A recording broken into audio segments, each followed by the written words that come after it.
Hello students, welcome to Sunita's channel. आज हम पढ़ने जा रहे हैं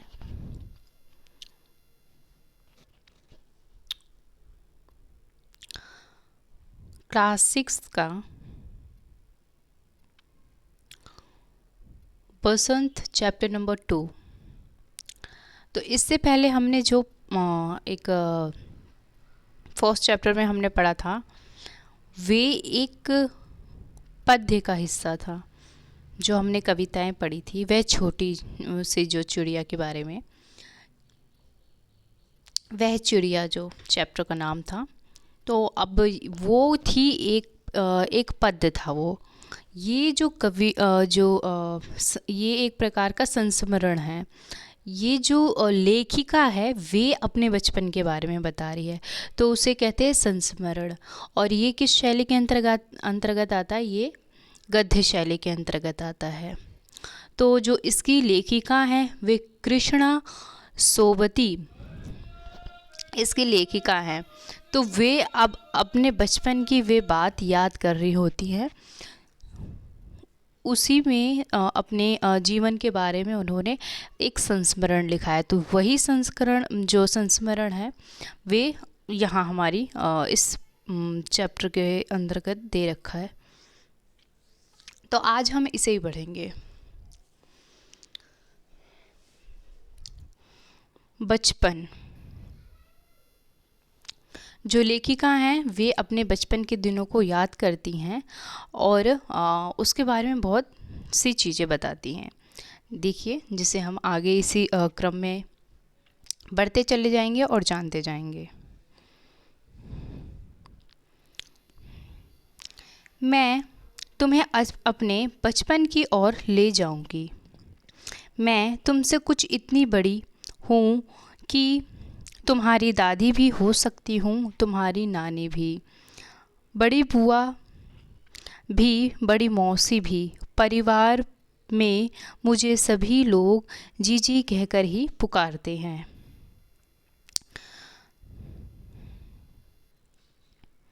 हाँ, मैं इन दिनों कुछ बड़ा यानी उम्र में सयाना महसूस करने लगी हूँ। शायद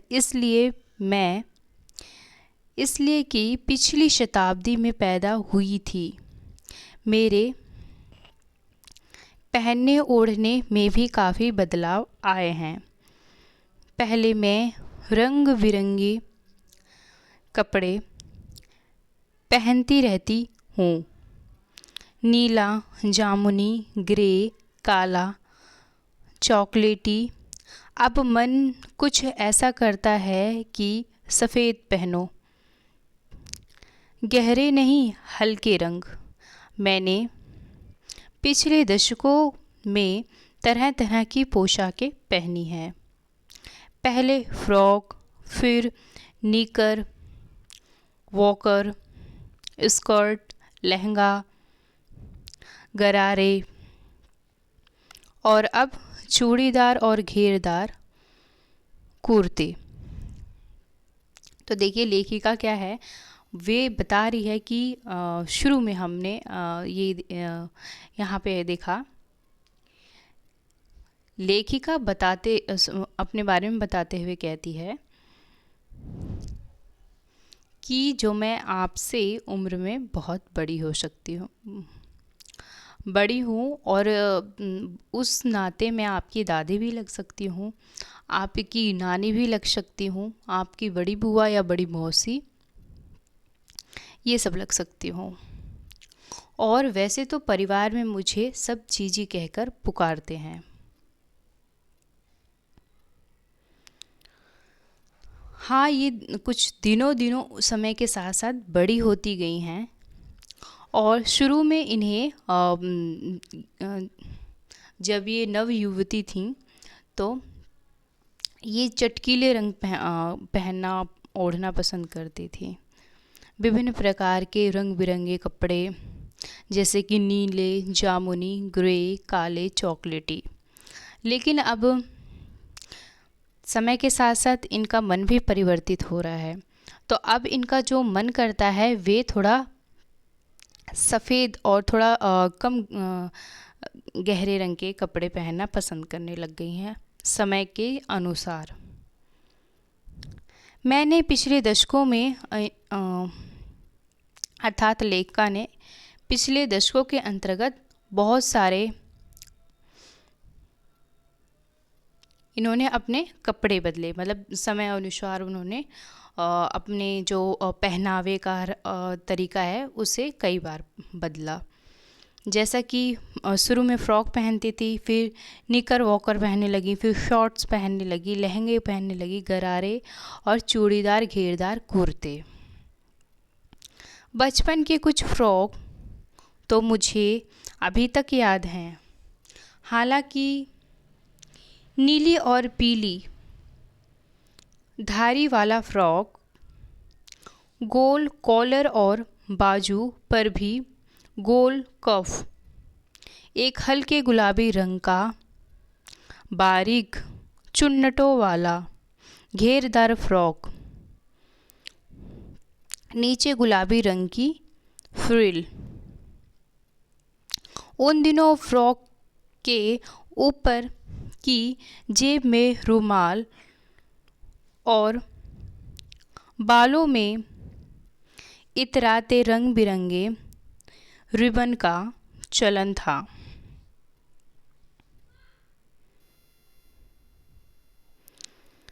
लेमन कलर का बड़े प्लेटों वाला गर्म फ़्रॉक, जिसके नीचे रफ टांकी थी, 2 ट्यूनिक भी याद है। यह चॉकलेट रंग का और अंदर के कोटी प्याजी, दूसरा ग्रे और उसके साथ सफ़ेद कोटी। तो ये अब अपने पहनावे के बारे में वर्णन कर रही हैं। समय के साथ साथ इन्होंने बहुत तरीके से वो अपने समय में कई तरीके के पहनावे को बदला। जैसे कि अभी हमने ऊपर देखा था कि इतने सारे उन्होंने अभी पहनावे की पोशाकी के बारे में बताया था, और नीचे ही वे उसी की बात करती हैं। विभिन्न प्रकार के फ़्रॉक हो गए और कॉलर वाले और बंद गले वाजे,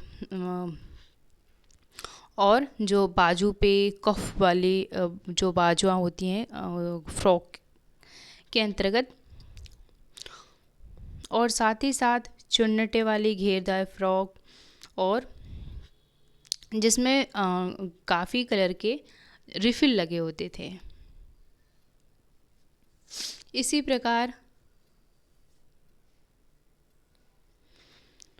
वे बताती हैं कि उन दिनों जो फ़्रॉक है, फ़्रॉक के ऊपर जेब कुछ लगे होते थे, उसके अंदर रुमाल रखने का प्रचलन था, और जो बालों के ऊपर एक रिबन पहना जाता था, जिसके ऊपर विभिन्न कलरों के कुछ डिज़ाइंस बने होते थे, और बड़ी बड़ी प्लेट वाले फ्रॉक्स जो कि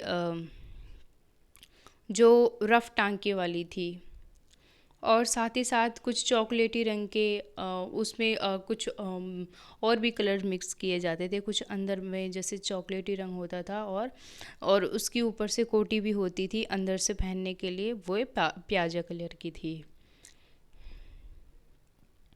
और उसके साथ ही साथ दूसरा ग्रे और उसके साथ सफ़ेद कोटी थी। तो ये उनके समय की पहनावे की बात उन्होंने यहाँ बताई है।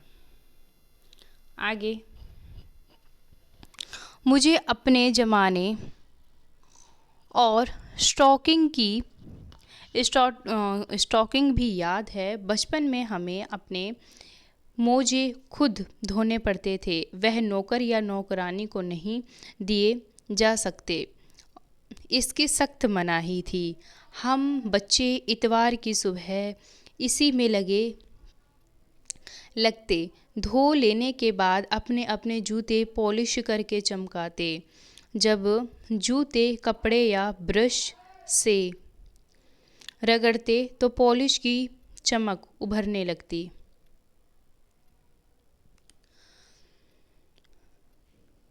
सरवर, मुझे आज भी बूट पॉलिश करना अच्छा लगता है। हालांकि अब नई नई किस्म के शू आ चुके हैं। कहना होगा कि ये पहले से कहीं ज़्यादा आरामदेह है। हमें जब नए जूते मिलते उसके साथ ही छालों का इलाज शुरू हो जाता। जब कभी लंबे सैर पर निकलते अपने पास रुई जरूर रखते। जूता लगा तो रुई मोजे के अंदर। हाँ, हमारे तुम्हारे बचपन में तो बहुत फ़र्क हो चुका है।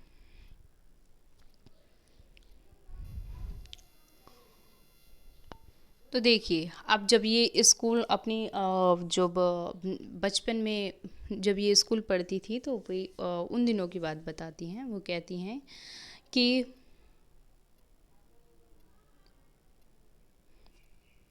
इतवार के समय पहली बात तो ये है कि जो ये इनके घर में जो भी बच्चे थे, इनके साथ जो भी भाई बहन पढ़े थे और साथ के जो भी थे, तो वे क्या करते, उनको परिवार में ऐसा नियम था कि कोई भी नौकर या नौकरानी उनके जूते जो उनके मोजे हैं वो साफ़ नहीं करेगा। तो ये क्या करते थे, ये अक्सर इनका जब भी संडे आता था तो वो सुबह सुबह संडे इसी में गुजारते थे कि उसको धोने के उनको मतलब धो के साफ़ करना है। और वो सिर्फ इन्हें ही करना होता था। मतलब जिनका मोजा है, जिनका जुराब है, वो खुद अपने जुराबों को धोएगा। वो किसी नौकर ना और नौकरानी को नहीं दे सकता। पहला ये नियम। और जब इनके ज़माने के जो जूते थे उनमें और अब में बहुत अंतर आ चुका है। शुरू शुरू में ये अपने जो जूते थे ये जिस दिन छुट्टी होती थी वो एकदम पॉलिश मारकर चमका कर रखते थे और कपड़े से ब्रश करते थे, रगड़ते थे और ब्रश से भी रगड़ा करते थे। तो दोनों से ये लोग उसे साफ़ करके चमका देते थे। और जो ये कहती हैं, ये मुझे आज भी बूट पॉलिश करना अच्छा लगता है। मतलब इतने लंबे समय के पश्चात भी इन्हें बूट को पॉलिश करना बहुत अच्छा लगता है। और वही बात ये आगे चल के कहती हैं कि जो अब तो किस्म किस्म प्रकार के शू आ गए हैं, लेकिन हमारे ज़माने में जो शू चलते थे वे तो कुछ इस प्रकार के थे। वे अगर उसे पहन के चलते थे तो वे उसे काटते थे। मतलब पैरों में जो लगते हैं ना, तो उनके जो शूज़ होते थे वो पैरों की जो भी स्किन होती है वो उस पर लगते थे बार बार, और उससे ना उसमें रगड़ लग जाती थी। तो उससे फिर इन्हें दिक्कत होती थी चलने में।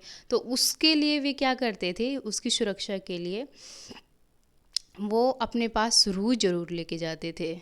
क्योंकि जब भी वो जो जूता है वो अगर लगेगा पैरों पे तो वहाँ पर मोज़े के अंदर ये रुई रखते थे ताकि उनके पैरों पे कोई मतलब परेशानी ना हो। आगे, हर शनिचर को हमें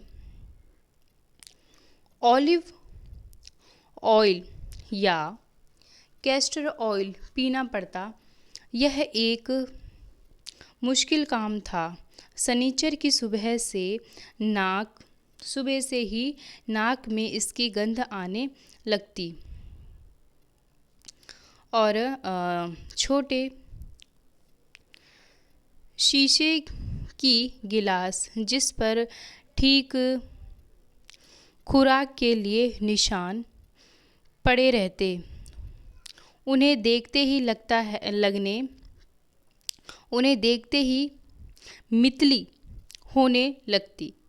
मुझे आज भी लगता है कि अगर हम ना भी पीते वह शनिवारी दवा तो कुछ ज़्यादा बिगाड़ने वाली या बिगड़ने वाला नहीं था। सेहत ठीक ही रहती। मुझे तुम्हें बताऊंगी कि हमारे समय में तुम्हारे समय में कितनी दूरी हो चुकी है, यहाँ तक कि बचपन की दिलचस्पियाँ भी बदल गई हैं। तो ये क्या कहती हैं आगे, शनिवार वाले दिन इन्हें एक ऑयल पीना पड़ता था, ठीक है। वो किसके लिए था? वो हेल्थ के लिए था, कि मतलब वो आगे कोई बीमारी ना हो। तो ऐसा कुछ नियम था कि इनके परिवार में कि वो शनिवार को ही कस्टर्ड ऑयल का सेवन करना है। और जिस दिन सुबह ही शनिवार की सुबह होती, और उस दिन नाक में इसकी सुगंध आना शुरू हो जाती। तो उसकी सुगंध से ही इन्हें क्या होता है, इन्हें ऐसा लगता है कि जब अभी मितली आ जाएगी। ये कहती हैं अगर हम ना भी पीते तो उससे कोई फ़र्क नहीं पड़ता, हम ठीक तो फिर भी रहते। लेकिन ये बचपन में जहाँ ये मतलब इनकी फैमिली थी, इनके परिवार का ये नियम था, तो उन्हें ये भी फॉलो करना पड़ता था। और आगे ये कहती हैं कि मैं बताऊंगी कि जो अब का समय है और जो हमारा समय था उसमें बहुत अधिक ज़्यादा ही परिवर्तन आ चुका है, बहुत समय बीत चुका है और इस वजह से बहुत अधिक बदलाव हो चुके हैं।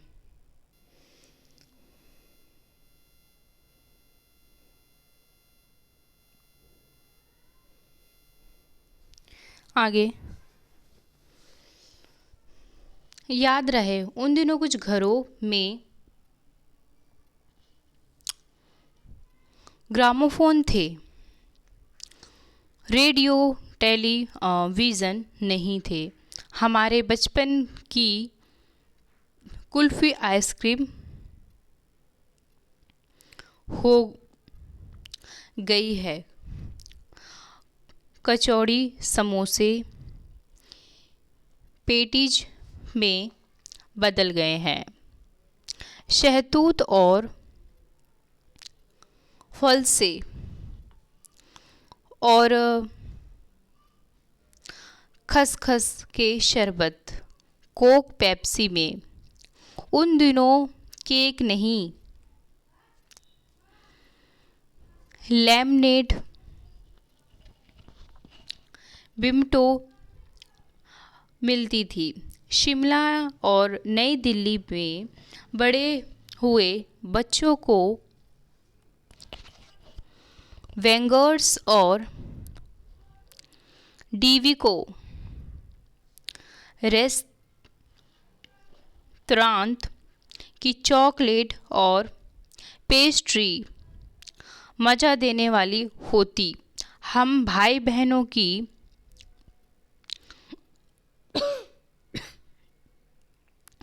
ड्यूटी लगती शिमला माल से ब्राउन ब्रेड लाने की। हमारा घर माल से ज़्यादा दूर नहीं था, एक छोटी सी ऊंचाई और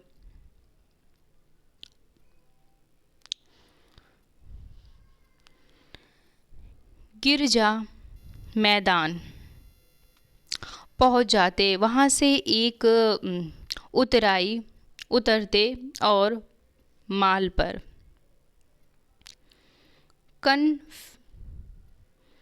कन्फेक्शनरी काउंटर पर तरह तरह की पेस्ट्री, चॉकलेट की खुशबू मन भावी थी।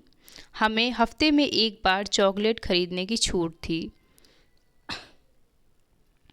सबसे ज़्यादा मेरे पास ही चॉकलेट ट्रॉफ़ी का स्टॉक रहता। मैं चॉकलेट लेकर खड़ी खड़ी कभी न खाती। घर लौटकर साइड बोर्ड पर रख देती और रात के सोने के बाद बिस्तर में लेटकर मज़े ले खाती। शिमला के काफल भी बहुत याद आते हैं, खट्टे मीठे एकदम लाल, कुछ गुलाबी रस भरी, कसमल सोच कर ही मुंह में पानी भर आए। चेस्टन एक और गज़र की चीज़, एक और गज़ब की चीज़ कि आग पर भुने जाते और फिर छिल के उतार कर मुंह में।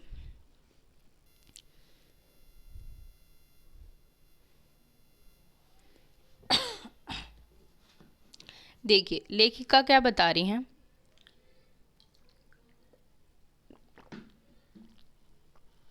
उनके समय में आज की तरह ना रेडियो था, ना ही जो टेलीविज़न हम देखते हैं वे था। इन दोनों में से कुछ भी नहीं था। बस इनके ज़माने में ग्रामोफोन था, जिस पे मतलब एक फ़ोन की तरह होता था, मतलब फ़ोन नहीं, मतलब उसी के जैसा होता था। तो वो बस वही होता था। और उनके ज़माने में ना ही रेडियो था और ना ही टेलीविज़न था। और इनके जो बचपन में कुल्फ़ियाँ जो बिकती थी, वो अब आजकल के ज़माने में, वो बताती हूँ, अब उन्हें आइसक्रीम का रूप उन्होंने ले लिया है।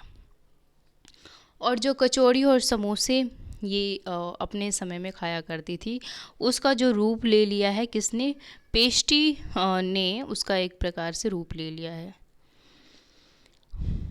और सहतूत और फालसे और जो खसखस का शरबत ये अपने समय में पीती थी, अब उसका स्थान किसने ले लिया? केक ने ले लिया है और पेप्सी ने ले लिया है। और वो कहती हैं कि उन दिनों इनके समय में केक नहीं होता था, वो लैमनेड और विमटो, इनके ज़माने में वो केक की जगह ये सब चीज़ें मिलती थी।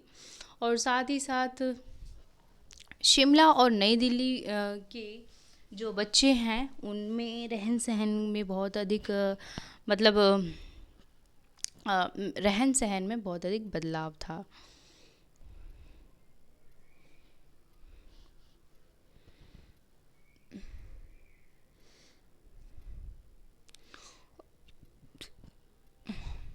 और जब ये शिमला में रहा करते थे, तो इन भाई बहनों को इनकी ड्यूटी रहती थी कि ये जो शिमला का जो वहाँ से क्या इनको माल लाना होता था, वो भी क्या इनको ब्राउन ब्रेड। तो ये जहाँ से भी ये सामान आता था, वहाँ से इनकी जो दूरी थी बहुत कम दूरी थी। और इनका जो घर था शिमला में बहुत ऊंचाई पे था, तो उसको थोड़ी सी नीचे उतरते थे वहाँ से, तो वहाँ से उनको सामान की प्राप्ति हो जाती थी मैदानी इलाके पर।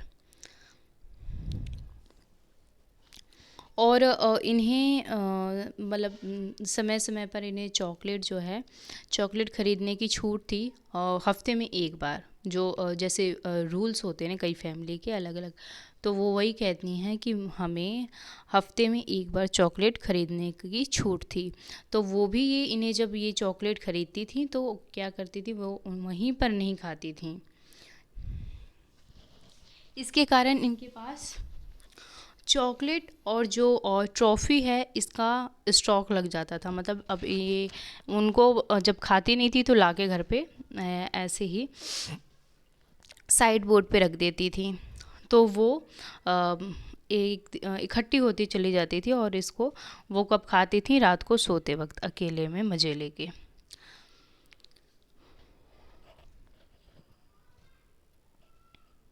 और इसी प्रकार शिमला में बहुत सी ऐसी खाने वाली चीज़ें हैं, जैसे कि काफल काफल को जो लेखिका हैं वो बहुत याद करती हैं कि खट्टे मीठे और कुछ एकदम लाल होते हुआ इनका जो रंग था कुछ वैसा था और कुछ गुलाबी रंग का, और ये रस भरा होता था। किसकी बात की जा रही है? काफकल की। तो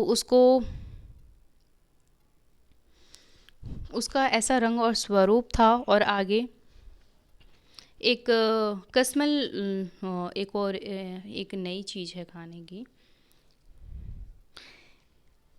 तो इन सबको सोचकर जो लेखिका है उसके मुंह में पानी भर आता है कि हाँ, हम बचपन में इन सब चीज़ों को खाया करते थे। चेस्टनट और इसके साथ ही साथ एक गजब की चीज़ हुआ करती थी चेस्टनट। ये छिलके सहित क्या करते थे, इसे आग में भूजा करते थे और आग में भूजते थे। और जब वो भूज जाती थी तो उसको निकालते थे बाहर और उस पे से छिलका उतारते थे। छिलका उतारने के बाद वो सीधा उसे खा लेते थे। आगे देखिए, चना जोर। चना जोर और अनारदाने का चूर्ण। हाँ, चना जोर गरम की पुड़िया जो तब थी वह अब भी नज़र आती है। पुराने कागज़ों से बनाई हुई इस पुड़िया में नीरा हाथ का कमाल है। नीचे से तिरछी लिपटते हुए ऊपर से इतनी चौड़ी कि चने आसानी से हथेली पर पहुंच जाए। एक वक्त था जब फिल्म का गाना चना जोर गरम बाबू में आया मज़ेदार, लाया मज़ेदार। ये चना जोर गर्म इन दिनों स्कूल के हर बच्चे को आता था। कुछ बच्चे पुड़िया पर तेज मसाला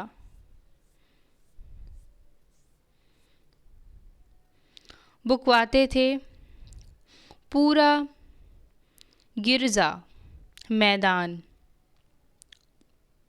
घूमने तक यह पुड़िया चलती। एक एक चना पापड़ी मुंह में डालने और कदम उठाने में एक खास ही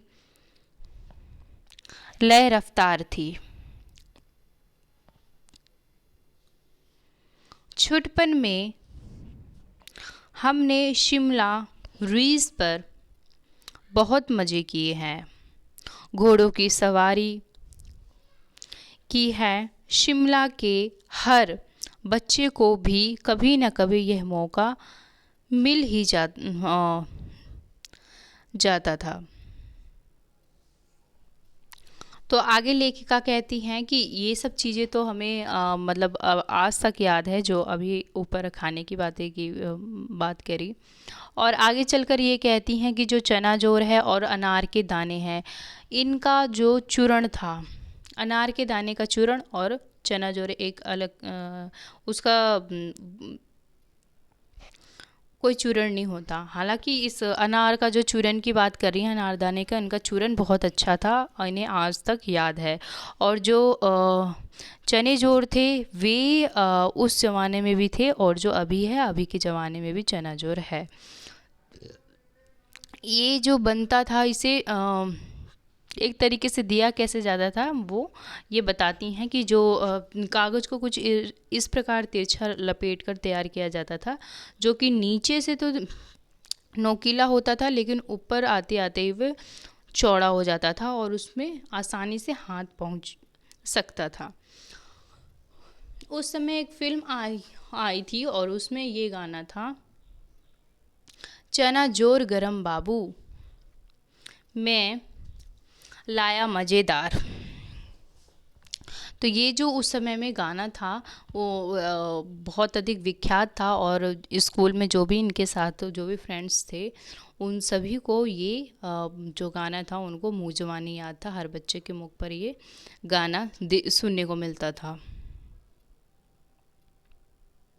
और साथ ही साथ कुछ बच्चे भी इस चना जोर जो है इसका आनंद लिया करते थे। उसके साथ जो गरम एक प्रकार का मसाला होता है वो उसके साथ बुका हुआ रखते थे साथ में। और एक पूरा गिरजा, ये एक गिरजा नामक मैदान था, तो ये जब मैदान में घूमा करते थे तो साथ साथ चना जोर को भी अपने साथ लेके घूमते थे, तो मतलब खाते हुए घूमते थे। तो कहने का अर्थ यहाँ है क्या है, लेखिका कह रही है कि जैसे जैसे हम मैदान में कदम बढ़ाते थे वैसे वैसे ही हम उस चना जोर का मज़ा लेते थे। और जैसे ही पूरा मैदान का की जो यात्रा होती थी जिससे हम घूमने में समय लगता था, उसके साथ साथ चना जोर भी जब यात्रा पूरी हो जाती थी तो फिर चना जोर की भी समाप्ति हो जाती थी। तो एक एक एक अलग आनंद था। और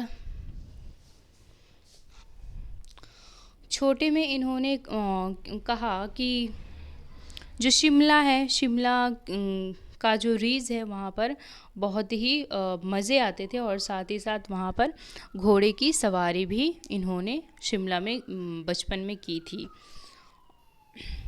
और आगे ये कहती हैं कि जो भी शिमला में रहता है वे उन्हें एक ना एक बार घोड़े की सवारी जो होती है वो उस पे बैठने का ज़रूर एक बार मौका मिलता है। हम जाने क्यों घोड़े को कुछ कमतर कर कर समझते हैं, उन पर हंसते थे। और नानिहाल के घोड़े खूब हष्ट-पुष्ट और खूबसूरत, उनकी बात फिर कभी। शाम को रंग बिरंगे गुब्बारे, सामने जाखू का पहाड़, ऊंचा चर्च की घंटियां बजती तो दूर दूर तक उसकी गूंज फैल जाती।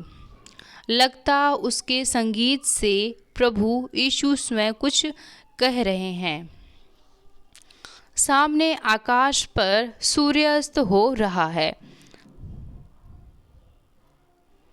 गुलाबी सुनहरी धारियां नीला आकाश पर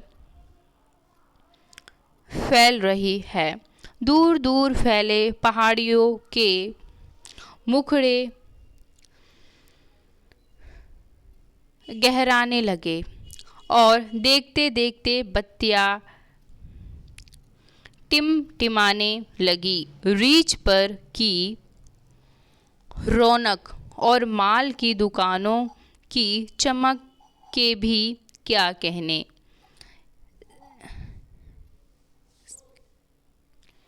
स्कैडल पॉइंट के भीतर से उभरता कोलाहल, सर्वर स्कैडल पॉइंट्स के ठीक सामने ऊपर उन दिनों एक दुकान हुआ करती थी जिसके शोरूम में शिमला कालका ट्रेन का मॉडल बना हुआ था।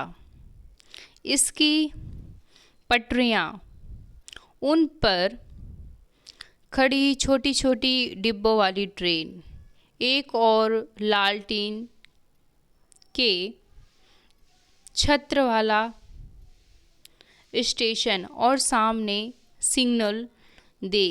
सिग्नल देता खंबा, थोड़ी थोड़ी दूर पर बनी सुरंगें। देखिए, तो उन्होंने अभी इससे पहले हमने देखा ऊपर कि जो लेखिका हैं कृष्णा सोबती, वो कहती हैं कि कि कमाल के घोड़े हुआ करते हैं। घोड़े के बारे में जो बहुत सी हम बातें करते हैं, घोड़े ऐसे होते हैं, घोड़े वैसे होते हैं, नहीं, घोड़े जो होते हैं वो बहुत अच्छे होते हैं और बहुत समझदार होते हैं। ठीक है, इसलिए घोड़े को कमतर नहीं नापना चाहिए। और साथ ही साथ कहती हैं, लेकिन वे इसकी तुलना करते हुए जो इनका ननिहाल है वहाँ के घोड़ों के साथ तुलना करती हैं। कहती हैं कि वहाँ के जो घोड़े हैं बहुत हष्ट पुष्ट हैं, मतलब बहुत अच्छे हेल्थी हैं और बहुत खूबसूरत हैं। और बाद में वो कहती हैं इसकी बात फिर कभी, तो मतलब उन्होंने ये बात यहीं तक रखी। आगे भी कहती हैं कि जो शाम वहाँ का अपने जहाँ ये शिमला में रहती थी वहाँ के माहौल का वर्णन कर रही हैं कि शाम के समय रंग बिरंगे वहाँ पे गुब्बारे उड़ते और सामने एक पहाड़ था खाजू का और उस पर ऊंचाई पर एक चर्च बना हुआ था। और शाम के समय क्या होता था, वहाँ पर जब प्रेयर होती थी तो वहाँ पे जो घंटियाँ बजाई जाती थी तो उन्हें ऐसा लगता था कि जैसा कि पहले तो उसकी आवाज़ जो होती थी वहाँ पे चारों तरफ गूंज जाती थी और उससे ऐसा लगता था कि ईशा जो प्रभु हैं, प्रभु ईशा स्वयं कुछ कह रहे हैं या फिर कहना चाहते हैं।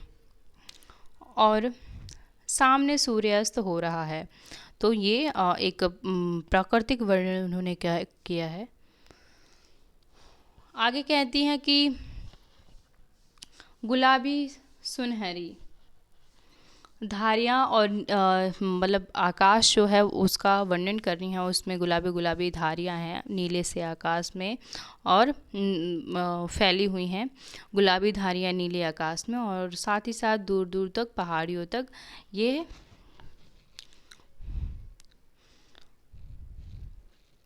उसके मुख पर एक तरीके से चमकती हुई नज़र आ रही, किसके, पहाड़ियों के मुख पर। और देखते ही देखते ये टिमटिमाने लग गई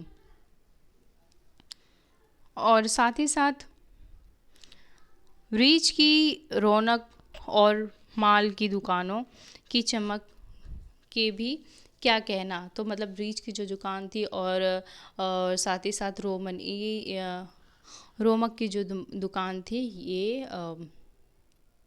बहुत अच्छी थी एक प्रकार से, और इनमें इनकी इतनी अधिक बिक्री हुआ करती थी कि जो स्केडल्स पॉइंट्स के अंदर बहुत अधिक भीड़ लगती थी। इतनी भीड़ होती थी कि वहाँ कोलाहल मचा रहता था। और उसी के ठीक सामने उन दिनों एक दुकान भी हुआ करती थी और जिसके अंदर शोरूम था शिमला में। ये कालका ट्रेन का मॉडल इसमें रखा हुआ था। जो सामने शोरूम था उसके अंदर कालका मॉडल ट्रेन जो थी उसका मॉडल रखा हुआ था। मॉडल कैसा था, वो ट्रेन की पटरियाँ रखी थी और ऊपर से छोटे छोटे डिब्बे रखे हुए थे, किसके, ट्रेन के, और वे लाल रंग का था। उसकी जो छतरियाँ थी लाल रंग की थी। और आगे चलकर एक सिग्नल का खंबा था और आगे चलकर उसमें जब और आगे बढ़ते तो थोड़ी थोड़ी दूर पर एक सुरंग बना हुआ था, वहाँ से जो गाड़ियाँ होती हैं गुजरती हैं। आगे देखिए क्या कहती हैं लेखिका। पिछली सदी में तेज रफ्तार वाली गाड़ी वही थी। कभी कभी हवाई जहाज भी देखने को मिलते। दिल्ली में अब भी उनकी आवाज़ आती है। बच्चे उन्हें देखने बाहर दौड़ते दिखता। एक भारी भरकम पक्षी उड़ा जा रहा है, पंख फैलाए, यह देखो, यह है, और वह गायब। उसकी स्पीड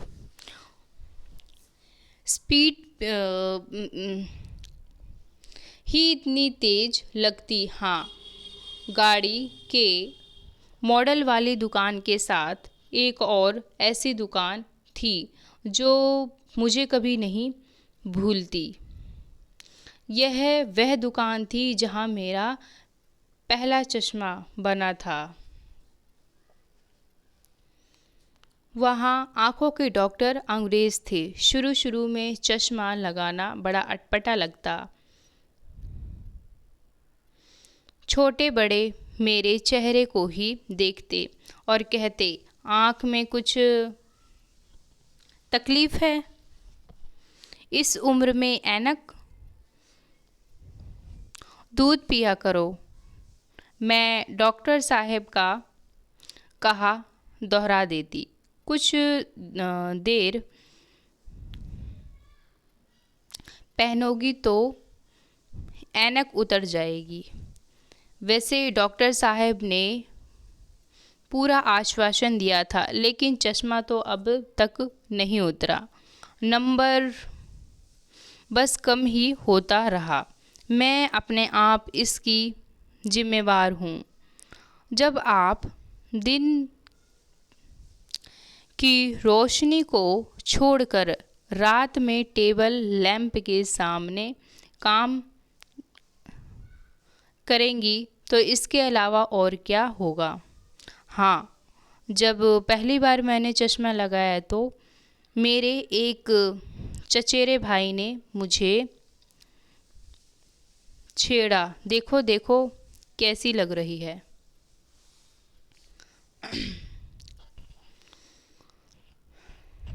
तो यहाँ क्या देखा अभी हमने?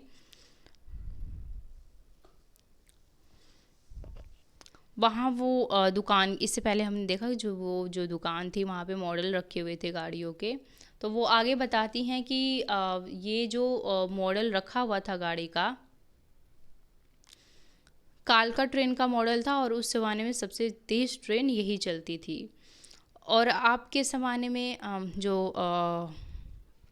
मॉडल ज़माने में क्या हो गया है कि वो जो ट्रेन तो चलती ही हैं, साथ ही साथ अब हवाई जहाज़ भी देखने को मिलता है। और दिल्ली में तो इसकी जो आवाज़ है वो तो दिन भर सुनाई देती रहती है। इसको देखने के लिए बच्चे दौड़े घर के अंदर से दौड़े दौड़े बाहर आते हैं और क्या कहते हैं उस जो हवाई जहाज़ को, वो देखो पक्षी जा रहा है, उड़ा उड़ा ये उड़ गया, बहुत तेज़ी से उड़ गया और आकाश में गायब हो गया। और वे आगे कहती हैं कि जहाँ से इन्होंने वो मॉडल देखा था गाड़ी के, उसी के ही एकदम नज़दीक में एक और दुकान थी। एक ऐसी दुकान थी वो जो उस दुकान को वो कभी भूलती नहीं थी। वो किसकी दुकान थी? वो चश्मे वाले की दुकान थी। जब वो जो उनका जो पहला चश्मा बना था वो इसी दुकान से बना था।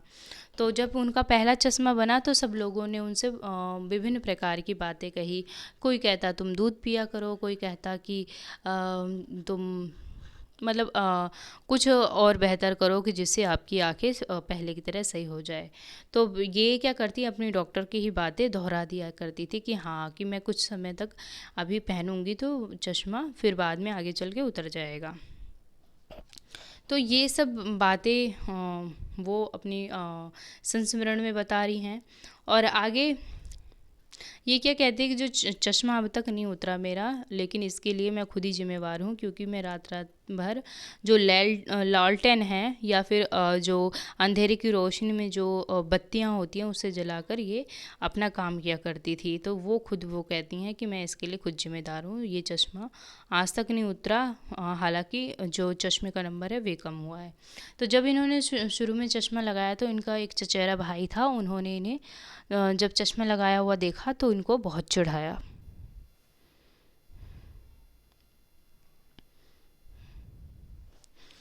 आँख पर चश्मा लगाया ताकि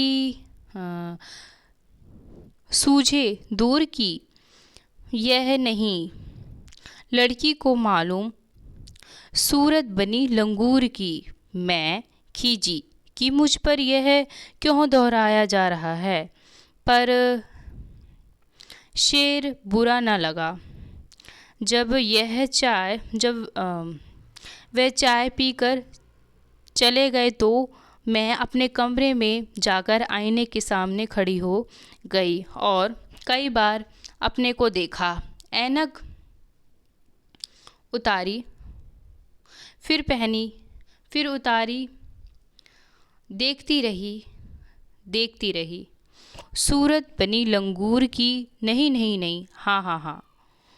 मैंने अपने छोटे भाई का टोपा उतार कर सिर पर रखा। कुछ अजीब लगा, अच्छा भी और मजाकिया भी। तब की बात थी, अब तो चेहरे के साथ घुल मिल गया है चश्मा। जब कभी उतरा हुआ होता तो चेहरा खाली खाली लगने लगता। याद आ रहा है वह टोपा, काली फ्रेम का चश्मा और लंगूर की सूरत। हाँ, इन दिनों शिमला में मैं सिर पर टोपी लगाना पसंद करती हूँ, लेकिन कई रंगों की जमा कर लेती हूँ। मतलब ये शुरू में इन्होंने जब ये सब इनके साथ हुआ था कि मतलब इन्होंने चश्मा लगाया और फिर इनके भाई ने इनका थोड़ा मजाक बनाया कि हाँ तुम कैसी लग रही हो, चश्मा लगा के जो लंगूर होता है उसकी जैसे लग रही हो। तो इस प्रकार जब उसकी हंसी छुड़ाई गई, उनका मजाक हुआ, तो पहले तो इनको बहुत गुस्सा आया, लेकिन जब इनका भाई वहाँ से चाय पीकर चला गया तो ये अपने कमरे में बार बार जाके देखती हैं, चश्मा उतारती हैं, फिर लगाती हैं, फिर लगाती हैं चश्मा, फिर उतारती हैं। मतलब कई बार इन्होंने ऐसा करके देखा। तो फिर इनको भी लगा कि हाँ ठीक ही तो कह रहे थे इनके जो भाई थे। तो फिर उन्होंने मजाक मजाक में अपने भाई की भी टोपी अपने सर पर लगा ली। और इस प्रकार वे याद करती हैं कि वो भी क्या दिन था जब शुरू शुरू में मुझे चश्मा लगा था। और लेकिन अब की बात जो है, अब तो चश्मा जो है मेरे शरीर के साथ, मतलब अंगों के साथ घुल मिल गया है। और आज अगर चश्मा ना हो मेरी आंखों पे तो ऐसा लगता है जैसे कि खाली खाली सा मेरा चेहरा है। इनको वही बात याद आ जाती है बार बार कि जो टोपा है और काला फ्रेम का जो चश्मा है और लंगूर सी सूरत है। हाँ, वही ये कहती हैं कि आगे कि मुझे जो मैं अभी शिमला में हूँ, जिस समय ये अपना संस्मरण लिख रही होती हैं कि मैं अभी शिमला में हूँ और मुझे सिर पर टोपी लगाना पसंद करता है, मतलब बहुत पसंद है, बहुत पसंद करती हूँ। और इसीलिए मैंने रंग बिरंगे कई प्रकार की जो टोपियाँ हैं वो मैंने जमा कर रखी हैं। हाँ, दुपट्टों का ओढ़ना और कहाँ सहज सहल शोभिते वाली हिमाचली टोपियाँ। तो ये हिमाचली टोपियों का वर्णन है। उसके साथ ये दुपट्टा भी ओढ़ती हैं और विभिन्न प्रकार की सरल और सुहज टोपियाँ भी रखती हैं। इसकी जो इसकी हमने पहली बात कर ली है। जो लेखिका हैं वो कृष्णा सोबती हैं। इन्होंने अपना संस्मरण लिखा है, इन्होंने अपने बचपन की बात लिखी है उसे याद करते हुए। तो ये चैप्टर अभी यहीं पे समाप्त होता है। मिलेंगे अपने अगले चैप्टर में, वो भी अगले चैप्टर में मिलने से पहले हम इसके क्वेश्चन आंसर्स देखेंगे। तो नेक्स्ट जो भी थोड़ी देर में अभी हम क्वेश्चन लेके आएंगे, क्वेश्चंस आंसर्स इस चैप्टर के। और ये चैप्टर अभी के लिए यहीं समाप्त होता है। Okay, bye bye, thank you.